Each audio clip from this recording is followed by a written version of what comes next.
राधे कृष्णा जय माँ समली आज नुआ रेसिपी के स्वागत करुचे। इटा देखुन मुई कच्चा कदल गोटे रेसिपी बनामी। कच्चा कदल के मुई छोट छोट पीस रे काटी देचे छाली छड़े करी तार पर इटा के काना करना ना ग्राइंडिंग कर देना। आउ इटा बहुत बढ़िया हा तरकारी है। आम नॉर्मली बेसन आलू तरकारी ना करसुँ के पनीर पीसेस करी लाइक दिस हेमता रेसिपी है। तो चलून फिर कदल के ग्राइंडिंग कर दमा। कदल के नाई सिझाऊँ आउ डायरेक्ट कच्चा थिबा ही ग्राइंडिंग कर दमा। और देखुन इटा पेस्ट बागिर हो गला कहून तो तार इन मुई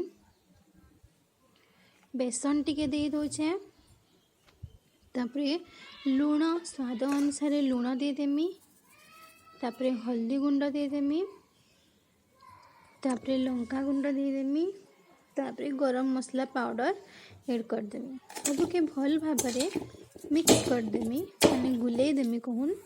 तार पर एडा तावा नीचे तावा रे तेल टिके दे देछे तेलटा गरम हैला परे आमे एंता थापी करी कि बड़टे पिठा बागी कर देमा।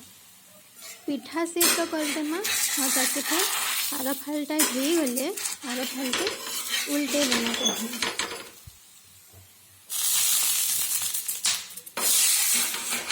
मुझे पैन रे पातिया के धुई देली और तापरे एटा उल्टे देली आर फाल के पूरा पिठा बागिर हो गला। देखुन एटा के मझी रे सीझी कि नहीं चेक करवा लगे मुई ताके कट कर देचे। आमे हेन तेरे तो ताके पनीर क्यूब्स बागिर हेटकी तो मोटा नहीं किंतु हे हिसाब रे कट करना तो मैं कट कर दोचे। और एटा कि नहीं विश्वास ना करते मुई भजाटा भी खाई पकाउली एतकी टेस्टी लगले आपण माने एतकी हिसाब रे रखी भी सेटा के खाई पारबे। तार परे मुई एटा के कट कर देली। देखुन विभिन्न शेप है किंतु चारखुटिया रेक्टेंगुलर शेप है। और तापरे यादे में मसला प्रस्तुत करना। मसला लगी मुई नहीं लहसुन माने गोटे टमाटर गोटे पियाज तापर एटा किसी जीरा नहीं आ गोटे मिर्चा लाल मिर्चा एटा के मुई ग्राइंडिंग कर देली। तेल गरम हो गला तापर इन मुई बटा मसला के ऐड कर देली। जेंदा नॉर्मल तरकारी रांधसुन इन हल्दी पाउडर ऐड कर देली।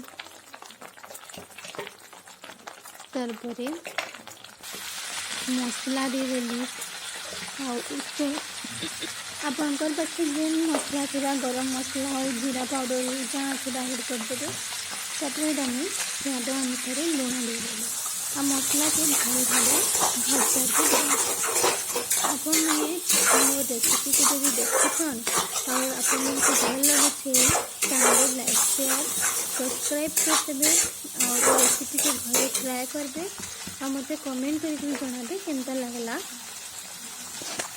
तार पर मुई मोर मसला भल से भाजी ही न तो मुई न सिझाई देली आलू और ग्रीन मटर सिझाई देली तो सेटा के मुई ऐड कर देछि जेनता के मसला आलू भीतर के भेदी जीवा।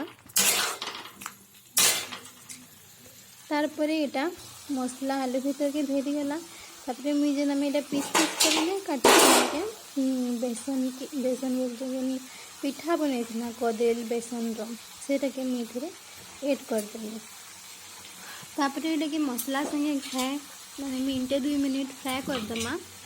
तार परे एटा फ्राए माने टिके मसला संगे मिक्स हो गले फ्राए हो गले तापरे आम इन देखिए पानी दरकार आम फ्रीज क्वांटिटी अनुसार देखिए झोल रखबार लगे पानी दे और घाए बाजी फुटे देबे। तो हमार तरकारी रेडी हो गला। आपन मैंने एटा घरे ट्राए करबे कहून तो बहुत भल लागसी भात संगे खाई पाइबे। तरकारी भी हमर देखुन बहुत बढ़िया से फुटी जाइए और भल देखा जाउछे भी टेस्टी भी थिला। हम बेसन तरकारी रांधु। धन्यवाद।